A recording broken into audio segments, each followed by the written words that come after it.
O amor pela escrita e pela leitura, olha, posso dizer que nasceram comigo, porque é uma coisa que vem da minha casa. Quando eu nasci, meu pai tinha 50 anos. Então eu cresci assim com um contador de histórias maravilhoso do meu lado. Então o fato de você ouvir histórias já mexe com a imaginação. E meu pai era um leitor voraz, aquelas pessoas assim que liam de tudo, até bula de remédio. Então, quando eu fui para a escola, eu já fui com aquela vontade de saber ler aquelas coisas que meu pai tinha em casa. Os livros, as revistas, né, os jornais, né? E aprendi a ler muito rápido. E com a leitura, né, veio a escrita, e em poucos anos, quando eu dominei a escrita, eu comecei a rascunhar minhas historinhas. Então no colégio eu virei assim, eu não quero fazer redação, não, pede para a Lenilde para ela fazer. Então aquilo que as meninas detestavam, que fugiam, né, que achavam que era horrível fazer redação, eu adorava fazer redação. Quando eu fui para a faculdade, eu já tinha letras de música, né? Eu já queria ser jornalista por conta dessa vontade de dar vazão para essa literatura que eu ainda não entendia bem o que era, eu só sabia que eu gostava de escrever. Então, como na época não tinha curso de jornalismo aqui em Campo Grande, eu fui para a Faculdade de Letras. E lá no curso de letras, minha professora foi a Glorinha Sarrosa, de literatura, de língua portuguesa, e foi a pessoa que me apresentou assim, o universo da literatura brasileira, da literatura internacional. Então eu mergulhei mesmo fundo, né, assim, nessa vontade de conhecer, de ter minha biblioteca, de comprar livros. Às vezes, quando eu comecei a trabalhar, às vezes eu gastava meu salário inteiro em banca de revista e em livro. Meu pai ficava desesperado. Então, eu fui trabalhar em jornal, e no jornal as pessoas descobriram assim que eu gostava de fazer matéria de página inteira. Então me deram o caderno B. E a partir daí eu nunca deixei de escrever, mas sempre escrevendo profissionalmente. Então eu me tornei assim, algumas pessoas me apelidaram de escriba, né? Então eu virei escriba dos meus chefes, né? Escriba no trabalho, eu que redigia as correspondências, né? Eu tive a oportunidade de trabalhar com o governador Dr. Wilson Barbosa Martins, eu era escriba do Dr. Wilson, então eu auxiliava na redação dos discursos, auxiliava na confecção de correspondências importantes para ministros, para presidente da República. Mais fundo no jornalismo, eu me interessei em fazer um curso de roteirista, então virei roteirista de televisão, de programas de TV, né? Vou dizer para você, o mais irreverente possível, sabe? Chamei atenção por conta disso, né? Com esse meu livro aqui, História Sem Nome, a começar pelo título, né? Eu, na época que eu estava com os originais, eu tive a oportunidade de mostrar algumas coisas para o Manuel de Barros, e assim, que era um grande amigo, né? E a primeira coisa que ele me falou, gostei do título, né? História Sem Nome. E assim, eu escrevo como eu falo. Eu gosto da linguagem coloquial, porque essa herança minha de ser filha de um contador de histórias, né, me fez uma contadora de histórias. Então eu quero escrever como se eu estivesse contando uma história para você, do jeito que eu falo. Então, às vezes eu tenho dificuldade com os revisores dos meus textos, porque eu estou trazendo uma literatura, assim, uma forma de escrever muito coloquial, muito despojada, né? O primeiro livro que eu, assim, imprimi, né, é esse aqui, que é o História Sem Nome, que é um livro que realmente eu ainda estou trabalhando a divulgação dele, porque eu, assim, ousadamente eu digo que ele ainda tem muita coisa para mostrar, para dizer. Eu participei de algumas antologias, né? Uma delas é essa aqui, que a professora Maria da Glória Sarrosa com a Maria Adélia Menegaso lançaram, né? Então participo com um trecho aqui. Esse livro aqui, do Baú da Tia Lê, ele é quase que um livro de memórias, né? Da mesma forma como História Sem Nome também é um livro de memórias. Porque, por influência da Glorinha Sarrosa, que ela fez a apresentação desse livro, né? O professor Valmir Correia fez o prefácio, então eu acho que assim, eu estou muito bem apresentada, né, a responsabilidade, né? Humberto Espíndola tem um texto maravilhoso aqui de crítica, né, ao livro, então a recomendação aqui dos amigos me chama para a responsabilidade. Mas esse aqui mostra assim uma Lenilde Ramos muito antenada com o contemporâneo. Eu não quero ser aquela escritora tradicional de lançar um livro e o livro está aqui na mão. Eu quero e-book. Esse livro foi escrito na internet. Então, é o Baú da Tia Lê. Esse aqui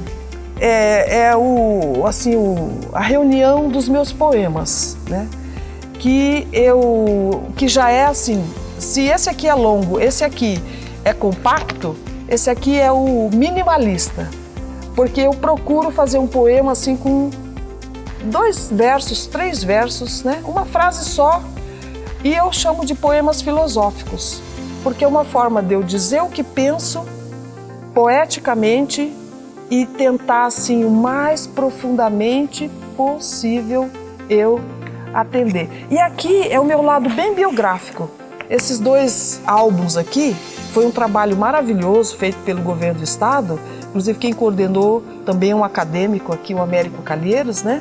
Então aqui eu fiz a biografia do Paulo Coelho Machado, uma super figura da história de Mato Grosso do Sul, e fiz também a biografia do artista plástico Jonir Figueiredo.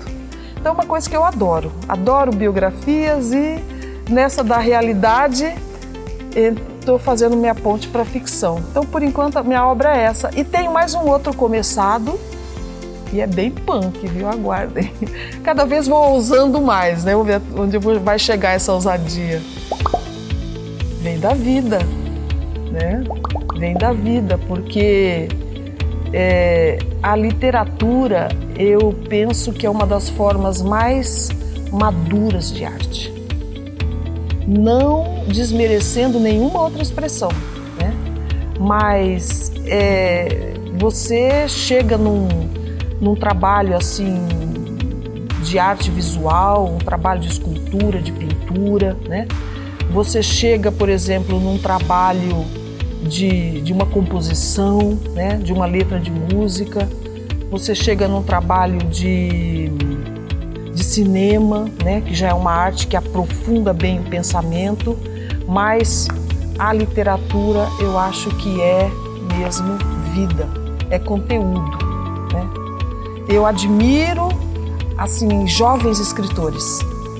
Eu admiro crianças que começam a escrever suas historinhas, seus poemas, porque já é uma prova de maturidade dessas pessoas, são espíritos maduros, né? Então, a minha maturidade, posso dizer para você que muito dela está aqui na minha literatura. Então, é vida mesmo. Olha, o começo é dramático. É dramático, né? Mas para me auxiliar nessa de escrever o começo ou fechar o livro, né, eu vi um documentário esses dias do Domingos de Oliveira, que foi um cineasta brasileiro já falecido, né, um roteirista maravilhoso e um escritor também.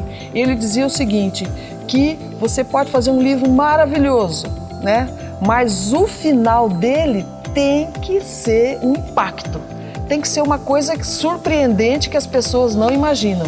Então, alguns têm mais facilidade mais dificuldade no início ou mais dificuldade no final. Mas para eu amenizar essa dificuldade, eu faço um desenho do livro antes. Eu desenho todos os capítulos e aí eu vou recheando cada capítulo, porque eu já sei fazendo uma sequência. Pode ser que aquela sequência me diga, peraí, não é por aí, você dá uma mexida, né? Mas eu procuro ter um esqueleto para eu poder preencher aquele esqueleto. Leia, leia, leia, leia. Escreva, escreva, escreva, escreva. Observe sempre, né? O escritor é uma pessoa que ele vive a vida dele, ele vive a vida dos outros, ele vive os acontecimentos, né? De repente, ele pode estar em qualquer lugar e ele observa uma coisa e aquilo é importante para virar literatura.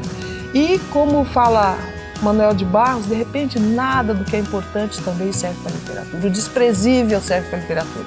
Tudo serve para literatura. Depende do olho, né? Olha, a pergunta mais difícil para mim desde que eu nasci é essa que você está me fazendo agora. O pessoal fala assim, qual é a música que você mais gosta? Qual é a comida que você mais, né, sei que, qual é a cor que você mais gosta? Não sei responder. Eu sempre digo, é o mais recente, tá?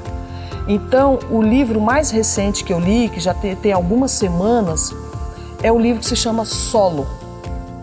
E é de um camarada que não é escritor profissional, vamos dizer. Ele é um excelente músico, compositor, arranjador, que é o César Camargo Mariano. Que as pessoas conhecem mais porque é o pai da Maria Rita, ele foi casado com Elis Regina, né? Eu não imaginava que o César Camargo Mariano tivesse tanta sensibilidade, tanto assim, talento literário. Olha, um livro que eu te falo que vai dar assim, uns 4 dedos aqui, umas 500 páginas, né? Mas é aquele livro assim que você começa a ler que você não para mais, você atravessa a madrugada, você em menos de uma semana você devora o livro, né? E é um livro biográfico, que é uma das minhas paixões, né? Então, me chamou a atenção ler um livro de um músico que se mostra talentoso na literatura e uma história de vida maravilhosa, maravilhosa. Então, esse eu recomendo, viu? Solo. Comprei num sebo por R$10, é um livro que vale 1 milhão. Ah, então eu vou ler um poema meu, tá? Desse Imagens e Palavras aqui. Então é o seguinte, dia normal, deixo datas de lado e nado, me afogo, o fôlego me falta e volto, nada como hoje.